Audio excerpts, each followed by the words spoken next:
My best friend always warned me that my boyfriend was a bad man, and I didn't want to listen, until it cost me dearly. I'm telling you this story because I need you to understand how easily a smart person can make the dumbest decisions of their life. My name is Maya, and at 18, I thought I had everything figured out. I was months away from starting college with a full scholarship to study engineering, my grades were perfect, and I had been accepted into one of the best programs in the state. Then I met him at a coffee shop near campus during orientation week. He was 24, already working, and had this confident way of talking that made me feel like I was the most interesting person in the room.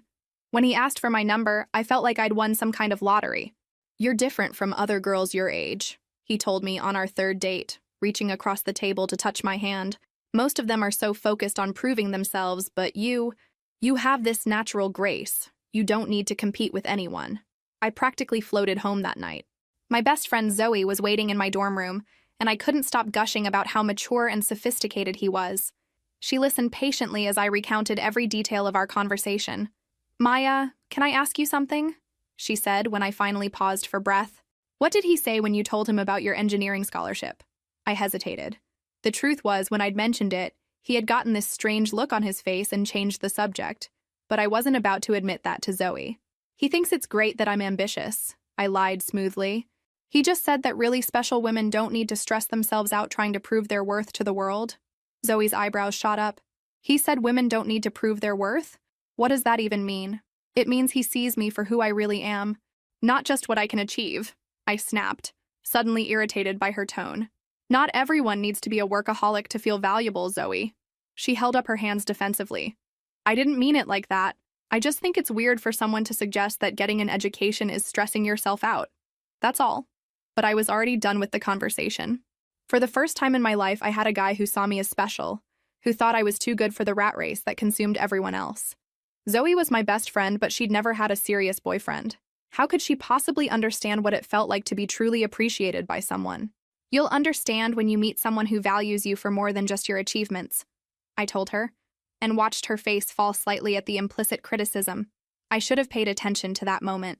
I should have listened to the girl who had been my closest friend since middle school, who had never steered me wrong before. Instead, I chose to believe that her concerns came from a place of envy rather than love. That was my first mistake, but it wouldn't be my last. Over the next few months, his comments about college became more frequent and more pointed. We'd be lying in his apartment after dinner, and he'd stroke my hair while painting pictures of our future together. "I keep thinking about how different you are from all those college girls," he'd murmur. "They're so desperate to prove they're as good as men. But you already know your worth. A woman like you doesn't need to compete in some masculine world." "But I love engineering," I'd protest weakly. "I've wanted to be an engineer since I was 12. "Sweetheart, you're 18. What did you really know about life when you were 12? He'd laugh gently, as if I'd said something endearingly naive. "The university system is designed to strip away everything that makes women special. Do you really want to spend 4 years in lecture halls full of aggressive guys who'll try to make you think like them?" The way he said it made college sound like some kind of contamination chamber. He'd talk about how pure and authentic I was, how most women lost their sweetness once they got caught up in the corporate world. He made staying with him sound like protecting something precious. Meanwhile, Zoe's warnings became more urgent. She cornered me after psychology class one Tuesday, her expression serious. "Maya, I've been doing some reading about manipulative relationships, and what you're describing sounds exactly like—" "Oh, here we go," I interrupted, rolling my eyes. "Let me guess. You read some article online and now you're an expert on my relationship?" "I'm worried about you," she said quietly. "You've stopped talking about engineering entirely. Last month you were excited about your calculus professor's research project, and now you act like college is some kind of burden." "Maybe I'm just growing up," I shot back. "Maybe I'm realizing there are more important things in life than impressing professors who don't even care about their students. Since when do you think professors don't care? You used to light up talking about your classes." But I was already walking away, irritated by her inability to understand. She was single, focused solely on academics, probably jealous that I'd found something deeper than grades and career goals. She couldn't comprehend what it meant to be valued for who you were, rather than what you could accomplish. That evening, when I told him about Zoe's concerns, he listened with a sympathetic expression that gradually shifted to something darker. "It sounds like she's threatened by our relationship," he said thoughtfully. "Some women can't stand to see their friends happy with men. They'd rather drag you down to their level than see you flourish." His words resonated with the growing irritation I felt toward Zoe's constant questions. Maybe he was right. Maybe she couldn't handle the fact that I'd found love while she remained alone with her books and her theories about relationships she'd never actually experienced. I was starting to question whether the dreams I'd held for so long were really mine, or just expectations I'd absorbed from a society that didn't value feminine wisdom. The breaking point came during a group study session at the campus library. Zoe, our classmate Ashley, and I were working on a physics problem set when Zoe brought up my relationship again. This time, she wasn't subtle about it. "Maya, can we talk privately for a minute?" she asked, glancing meaningfully at Ashley. "Whatever you want to say, you can say in front of Ashley," I replied coldly, "unless you're planning to psychoanalyze my relationship again." Zoe's cheeks flushed, but she pressed on. "I'm genuinely concerned. You've missed 3 engineering society meetings, you dropped out of the summer research program, and yesterday you told Professor Chen you weren't sure you wanted to continue with advanced calculus." Ashley looked uncomfortable, clearly sensing the tension building between us. She started to pack up her books. "Maybe I should—" "No, stay," I said firmly, my anger building. "I think Ashley should hear this. Zoe, since you're so concerned about my choices, let me ask you something. When was the last time you went on a date? When was the last time a guy showed any interest in you at all?" The color drained from Zoe's face. "Maya, that's not—" "No, I think it's completely relevant," I continued, my voice rising enough that other students looked up from their work. "You sit there judging my relationship, giving me advice about men, but you've never even had a boyfriend. You're 19 years old and you've never been kissed, have you?" "Maya, stop," Ashley whispered, looking mortified. But I was past the point of caring. "You know what I think, Zoe? I think you're jealous. I think you can't stand that someone finally chose me over you.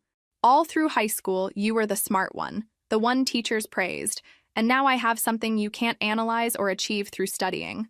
Tears were forming in Zoe's eyes, but I wasn't done. "You give me relationship advice like you're some kind of expert, but the truth is you're just a lonely girl who can't understand why no one wants her. Maybe instead of trying to ruin my happiness, you should figure out why guys run away from you." The library had gone completely quiet around us. Zoe stood up slowly, gathering her books with shaking hands.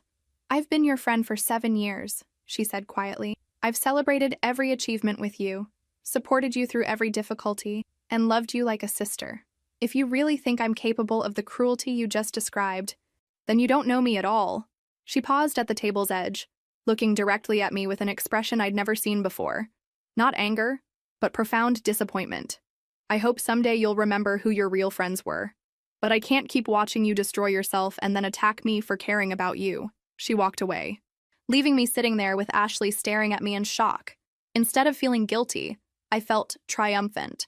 Finally, I was free from her constant negativity and interference. 3 days passed before Zoe reached out. She sent a simple text. "Can we talk? I miss my friend."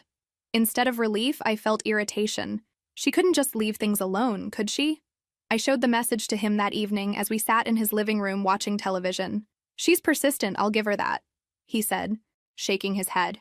"Some people just can't accept when they've lost control over someone." "Should I respond?" I asked, though I already knew what his answer would be. "That's up to you. But ask yourself this.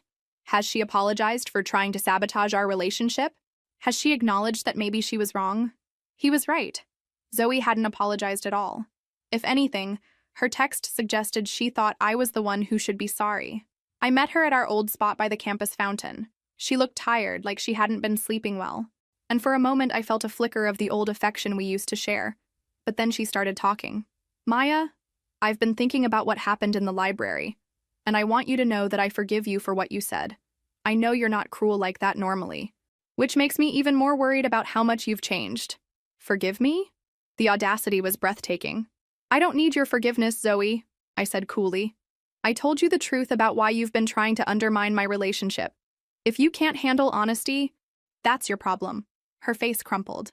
"Maya, I've loved you like a sister since we were 12 years old. I've never wanted anything but happiness for you. How can you believe I would try to hurt you?" "Because you have hurt me," I replied. "Every time you question my choices, every time you try to make me doubt the man I love, you hurt me. And I'm done with it." "Then there's nothing left to say," she whispered, tears finally spilling over. "I can't watch someone I love destroy herself and then be blamed for caring. But I want you to know that when you're ready to remember who you really are, when you need someone who knew you before all this started, I'll be here." She stood up and walked away without looking back. I felt a moment of uncertainty, watching her small figure disappear across the quad, but I pushed it down. She was the one who couldn't accept that I'd grown beyond needing her constant input on my life. That evening, I called him to tell him what had happened. "I'm proud of you," he said, and the warmth in his voice made everything else fade away. It takes real strength to cut toxic people out of your life, even when you have history with them. Especially then. "I feel bad that it came to this," I admitted. "That just shows what a good person you are. But remember, she's the one who chose to keep attacking our relationship instead of supporting your happiness. You gave her every chance to be a real friend." For the first time in months, I felt completely at peace. No more judgmental looks, no more questions about my choices, no more defending my relationship to someone who clearly couldn't understand it. I was finally free to build the life I wanted without interference from people who claimed to care but really just wanted to control me. 2 years later, I barely recognized the girl who had once dreamed of building bridges and designing structures. At 20, I was working as a receptionist at a dental office, a respectable job for a woman, as he put it, and living entirely according to his preferences. He had opinions about everything. My clothes, "You look more elegant in softer colors." My hair, "Long hair is so much more feminine." Even my lunch choices, "Processed foods will age you prematurely." I found myself asking his opinion before making any decision, no matter how small. "I love how you always want to look your best for me," he'd say, adjusting my blouse or suggesting I try a different lipstick. So many women let themselves go once they get comfortable in a relationship, but you understand that maintaining your appearance is a way of showing love. My world had shrunk to exactly the size he felt was appropriate. Work, home, occasional dinners with his friends, church on Sundays, always activities where he could keep an eye on me or where I was surrounded by people who shared his views about proper relationships. When old classmates from high school reached out on social media, he'd review their messages with me. "This Ashley girl seems to have a lot of opinions about career women," he'd observe, reading over my shoulder. "Are you sure you want to maintain friendships with people who might not understand our values?" One by one, I let those connections fade. It was easier than dealing with his subtle disapproval or their confused questions about why I'd dropped out of college. "You're so lucky," said Mrs. Peterson, an older woman from our church. "Most young women today are too selfish to put their relationships first. Your man clearly adores you." I did feel lucky. While other girls my age were stressed about exams and career prospects, I had security. I had someone who thought I was perfect exactly as I was, who protected me from having to compete in a harsh world that didn't value feminine qualities. My job at the dental office was pleasant enough. Dr. Martinez was kind. The other women who worked there were friendly, and I was good at making patients feel comfortable. It wasn't intellectually challenging, but challenge was overrated anyway. Some people needed constant stimulation and achievement to feel valuable, but I had learned to find satisfaction in simpler things. "You have such a peaceful energy," patients would often tell me. "You should be proud of that." I was proud. I'd found contentment that eluded so many driven, ambitious women who burned themselves out trying to prove their worth in male-dominated fields. I had a man who came home to me every evening, who appreciated the effort I put into making our apartment a sanctuary, who never made me feel like I wasn't enough. Sometimes I'd see engineering students at the coffee shop near my work, bent over textbooks and looking stressed, and I'd feel a mixture of pity and superiority. They were so focused on external validation that they'd forgotten what really mattered in life. I had everything I needed. At 22, I started noticing subtle shifts in our routine. He'd come home later from work, claiming new projects required extra hours. When I'd ask about his day, his responses became shorter, more distracted. "There's this new girl at work," he mentioned casually one evening as I served dinner. "Fresh out of college, working as a junior analyst. Bright kid, very eager to learn." I felt an odd flutter in my stomach, but I kept my expression neutral. "That's nice. It must be good to have enthusiastic colleagues. Her name's Lauren, 21, just graduated summa cum laude from the State University. She reminds me a bit of how you used to be, actually, before you developed such good judgment about what really matters." Before I developed good judgment. The phrase stuck with me as we ate in relative silence. Over the following weeks, Lauren's name came up more frequently. She was working on interesting projects. She asked thoughtful questions. She had fresh perspectives on industry trends. He seemed more animated discussing her work than he'd been about anything in months. "She's very driven," he said one night, scrolling through his phone as we watched television. Sometimes I worry she'll burn herself out like so many young professional women do. She could probably benefit from a mentor who could help her understand the importance of balance. I looked up from the magazine I was reading. Are you mentoring her?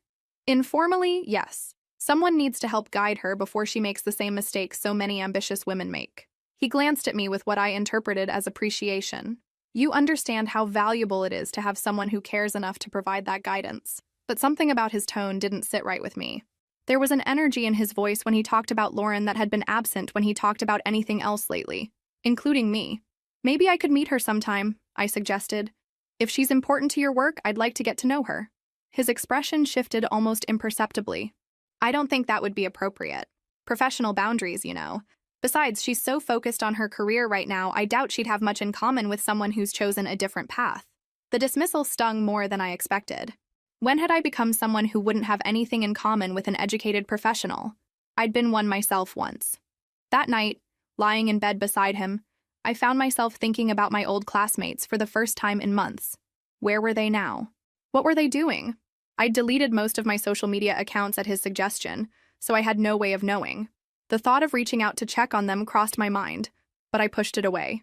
I had chosen my path deliberately, and I was happy with it. Wasn't I? A few days later, I ran into Ashley at the grocery store. She looked polished and confident in a business suit, clearly coming from work.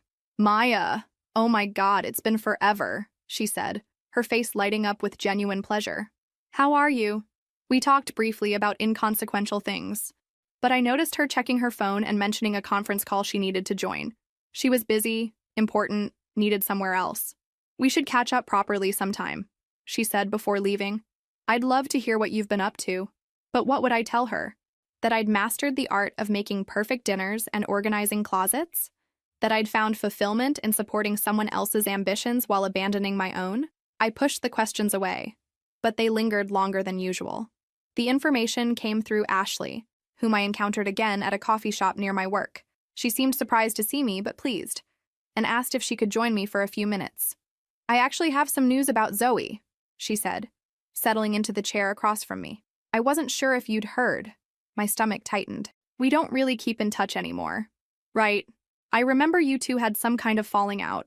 Ashley stirred her coffee thoughtfully. Well, she just graduated with highest honors from the engineering program. She got this amazing job with a consulting firm in Seattle, and she's moving there next month. I tried to keep my expression neutral, but something sharp twisted in my chest. That's good for her. And she's engaged to this really sweet guy she met in her advanced physics class. He's starting his PhD program at University of Washington, which is why they're moving to Seattle together. They seem really happy. He's totally supportive of her career goals. The words hit me like physical blows. Engaged, engineering degree, dream job, a partner who supported her ambitions instead of discouraging them. She looked great at the graduation ceremony, Ashley continued, seemingly unaware of my internal turmoil. Really confident and excited about the future. Her parents were so proud. You know how they always bragged about her grades, but this was different. She seemed like she'd really found herself. I excused myself shortly after, claiming I needed to get back to work. But instead of returning to the dental office, I sat in my car in the parking lot, trying to process what I'd learned. Zoe had everything I'd once dreamed of having. The degree, the career, the relationship with someone who supported her growth instead of limiting it. While I'd been learning to find satisfaction in smaller things, she'd been building the life we'd once planned together. That evening, I found myself being more critical than usual as I prepared dinner. Had I really chosen the better path? Or had I simply been convinced to abandon my path entirely? You're quiet tonight, he observed, looking up from his laptop where he'd been reading work emails. Just thinking about some people from school, I said carefully. Ashley told me about a few classmates who are graduating this year. Anyone interesting? I hesitated, then decided to test the waters. That girl, Zoe, I used to be friends with. She graduated with honors in engineering and got a job in Seattle. His expression didn't change, but I caught something in his eyes, a flicker of calculation I'd never noticed before. He said, returning to his laptop. Well, some people need external achievement to feel valuable. It's sad, really, when you think about it. All that stress and competition. And for what? She'll probably burn out in a few years and wish she'd chosen a more balanced life like you did. But his dismissal felt automatic, almost rehearsed. And for the first time, I wondered if he really believed what he was saying, or if he just needed me to believe it. The seed of doubt that had been planted weeks earlier with Lauren's introduction began to grow roots. By the time I turned 24, Lauren had become a constant presence in our conversations. She was getting promoted, leading important projects, impressing senior management with her innovative ideas. He would come home energized from their workplace interactions in a way that I hadn't seen him excited about anything in years. Lauren presented her analysis of the Morrison account today, he'd say over dinner, his eyes bright with enthusiasm. The insights she had about market positioning were brilliant, really sophisticated thinking for someone her age. I would nod and smile, but inside I felt increasingly hollow. When had he last described anything I said or did as brilliant or sophisticated? The comparisons became more explicit as months passed. During a dinner party at his colleague's house, I overheard him talking to another man about workplace dynamics. The thing about Lauren is that she brings this intellectual curiosity to every conversation, he was saying, unaware I was listening from the kitchen doorway. You can discuss economics, politics, industry trends. She has opinions on everything, and they're actually well-informed opinions. Sounds like a keeper, the other man replied with a knowing laugh. Your girlfriend seems sweet, but these career women have something different, don't they? More substance to dig into. I retreated before I could hear his response, but the damage was done. Sweet, as opposed to substantial. At home, he became increasingly critical of what he called my limitations. My conversation skills weren't engaging enough. My knowledge base too narrow. My interests too domestic. Don't you ever wonder about what's happening in the world beyond our little bubble? He asked one evening when I couldn't contribute to his discussion about recent economic policies. Lauren and I had this fascinating debate today about trade regulations. I miss having those kinds of stimulating conversations. I started desperately trying to educate myself, reading news articles and economic journals, attempting to discuss current events over dinner. But my efforts seemed to annoy him more than please him. You don't need to force interest in things that don't come naturally to you, he'd say with patronizing patience. It's obvious when someone is just parroting information they don't really understand. The woman who had once earned straight A's in advanced mathematics was being told she couldn't grasp basic economic concepts. The girl who had been accepted to one of the best engineering programs in the state was being dismissed as intellectually limited. Lauren just has this natural analytical mind, he explained when I pressed him about why my attempts at deeper conversation fell flat. Some people are wired for complex thinking, and others are better suited for other things. Other things. Like making dinner reservations and organizing his closet, and being available whenever he wanted uncomplicated companionship. I began to see myself through his eyes. Simple, decorative, pleasant, but ultimately uninteresting. All the qualities he had once praised as refreshing alternatives to ambitious, competitive women were now revealed as inadequacies when compared to someone who could match his intellect. For the first time in 4 years, I started to remember the girl I used to be before I learned to find value in being less than I was capable of being. But by then, it felt too late to become her again. The end came on a Tuesday evening in March, just 2 weeks after my 25th birthday. He arrived home later than usual, his expression distant and resolute in a way that immediately put me on edge. We need to talk, he said, not bothering with his usual greeting or kiss hello. I followed him to the living room, my heart hammering with a dread I couldn't name. He sat across from me rather than beside me on the couch, creating a physical distance that mirrored whatever emotional shift had occurred. This isn't working anymore, he began, his voice clinical and detached. I've been thinking about it for months, and I can't keep pretending we're compatible long-term. The words hit me like a physical blow. What are you talking about? We've been together for almost 6 years. We've built a life together. We've built a comfortable routine, he corrected coldly. But I need more than comfort. I need intellectual stimulation, growth, someone who can challenge me and evolve alongside me. I can grow, I said desperately. I've been trying to learn more about current events, to have better conversations. Maya, you can't fake being someone you're not. His tone was almost pitying. You made your choices. You chose simplicity over ambition, contentment over achievement. That was fine when I thought it was what I wanted, but I've realized I was settling. The word settling cut through me like a knife. Settling? For 6 years you told me I was special, that I was different from other women because I understood what really mattered. You were special to me then, he said with brutal honesty. But people change. I've changed. My needs have evolved, and you haven't. This is about Lauren, isn't it? The accusation spilled out before I could stop it. He didn't deny it. Lauren represents the kind of partnership I actually want. Someone who can contribute to my professional growth, who brings her own ambitions and achievements to the relationship. Someone who chose to develop her potential instead of wasting it. Wasting it. 6 years of devotion, of building my entire identity around being the woman he claimed to want, and now I was told I'd wasted my potential. You told me that career-focused women were shallow and competitive, I whispered. You said I was better than that. I said what I thought you needed to hear to be happy with your limitations, he replied with devastating casualness. But I was wrong to encourage you to stay small. Look at Lauren. She's 23 and already more accomplished than you'll ever be. She has direction, purpose, intelligence that she actually uses. The comparison was like being flayed alive.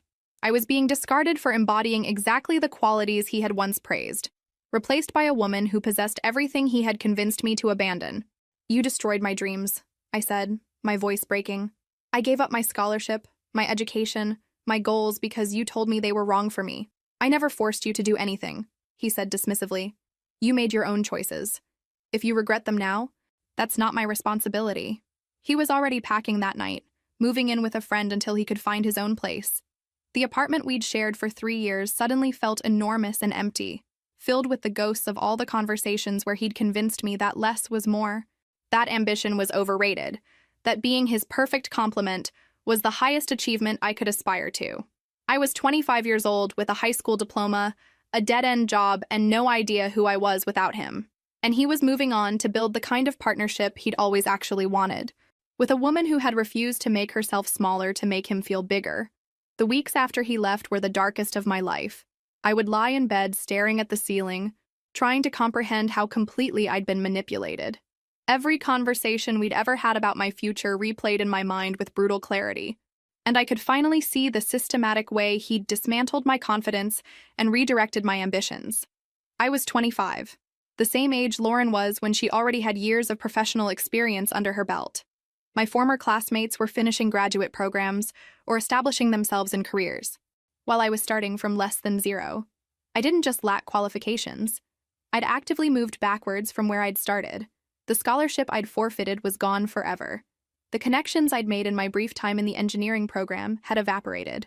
Most devastating of all, I'd burned the bridge with the one person who had genuinely tried to protect me from this exact scenario. I remembered every cruel word I'd said to Zoe, every accusation I'd hurled at her out of my own insecurity and misplaced loyalty. She'd seen through his manipulation from the very beginning, had tried to warn me while there was still time to change course. Instead of listening, I'd attacked her character, questioned her motives, and dismissed her love as jealousy. The girl who had known me since middle school, who had celebrated my achievements and supported my dreams, who had never once competed with me or tried to diminish me.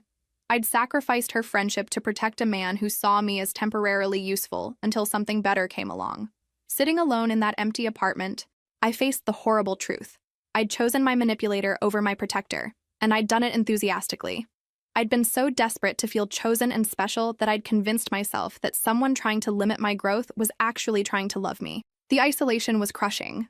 I had no close friends, no support system, no one to call when the weight of my realization became unbearable. He had successfully separated me from everyone who might have helped me see clearly, and I'd been a willing participant in my own isolation. I spent hours researching what I'd missed, college programs I could have completed, career paths that were now closed to me, opportunities that had age limits I'd already passed. The engineering field I'd once been passionate about had evolved rapidly. I'd need years just to catch up to where I should have been if I'd never met him. But the deepest pain wasn't about career prospects or missed opportunities. It was about recognizing how thoroughly I'd betrayed myself. The confident girl who had earned a full scholarship, who had dreamed of designing buildings and bridges, who had been excited about calculus and physics. I'd murdered her slowly and methodically, convinced that her dreams were somehow wrong. Every night, I would remember Zoe's face during our last conversation, the hurt and disappointment in her eyes when she realized I couldn't hear her love through my defensive anger. She'd told me she would be there when I was ready to remember who I really was. But that was 3 years ago.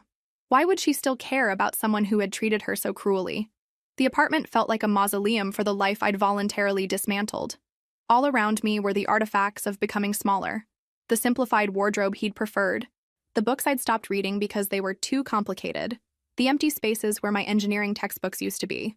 I was starting over at 25, but I wasn't starting from zero. I was starting from negative, with self-doubt he'd planted, confidence he'd systematically eroded, and the knowledge that I'd been so easily manipulated that I couldn't trust my own judgment anymore. The hardest truth to accept was that he'd been right about one thing. I had chosen this. Not because I was forced, but because I'd been too insecure and too desperate for validation to recognize love from manipulation. And now I had to live with the consequences of those choices entirely alone. 6 months after he left, I made my first concrete step toward rebuilding. I enrolled in community college math courses to refresh skills I'd let atrophy, sitting in classrooms with 18-year-olds who looked at me with curious expressions, probably wondering why someone my age was taking remedial calculus. The humiliation was constant but necessary. I'd forgotten how to study, how to think analytically, how to push through frustration when concepts didn't come easily. My brain felt rusty, sluggish from years of deliberately avoiding intellectual challenges. "Are you going back to school?" asked Dr. Martinez when I requested schedule changes to accommodate my classes. His expression was kind but puzzled. I'd never mentioned having academic interests. "I'm trying to," I said simply. There was no way to explain the full story without revealing how thoroughly I'd abandoned myself. I joined a gym, not for appearance but for discipline. Every morning at 6 a.m., I forced myself out of bed and onto the treadmill, using physical endurance as a foundation for rebuilding mental toughness. The routine became sacred, the one thing I did purely for myself, regardless of anyone else's opinion or approval. The other people at the gym were focused on their own goals, and I found strange comfort in that shared determination. Nobody questioned why I was there or suggested that my time might be better spent on other priorities. For an hour each day, I existed in a space where effort was valued for its own sake. Evenings were the hardest. In the silence of my apartment, with textbooks spread across the kitchen table, I would sometimes catch glimpses of the girl I used to be. She felt like a stranger now, that confident teenager who had believed she could build anything she could envision. I avoided dating entirely. The few men who showed interest at work or the gym were met with polite but firm deflection. I couldn't trust my judgment about people's motivations, couldn't distinguish between genuine interest and potential manipulation. Until I knew who I was without external validation, I had nothing real to offer anyone else. My coworkers at the dental office noticed changes but didn't pry. I was more focused, more decisive, less concerned with being universally liked. Some patients commented that I seemed more serious than before, and I took it as a compliment rather than criticism. Study group sessions at the community college were exercises in humility. Students half my age would grasp concepts I struggled with, and I had to resist the urge to make excuses or give up. But slowly, painfully, my analytical skills began returning. Numbers started making sense again. Problems had solutions that I could find through persistence and logic. I was building something entirely alone, with no safety net and no cheerleader, but that solitude was also freedom. Every small victory belonged completely to me. Today, at 31, I'm an electrical engineer with my own consulting practice. It took me 3 years to complete my degree, longer than it should have, but faster than anyone expected given where I'd started from. I work primarily on renewable energy projects, designing systems that will power communities for decades to come. The path here was brutal. Night classes while working full-time, student loans I'm still paying off, years of proving myself in a field where being older than your peers immediately marks you as different. But I made it, and everything I've accomplished belongs entirely to me. I never contacted Zoe. By the time I was strong enough to face what I'd done to her, too many years had passed. Through mutual acquaintances, I learned she's thriving in Seattle, senior engineer now, married to that physics PhD student Ashley mentioned, with a 2-year-old daughter and another baby on the way. Her life looks exactly like the future we used to dream about together when we were teenagers.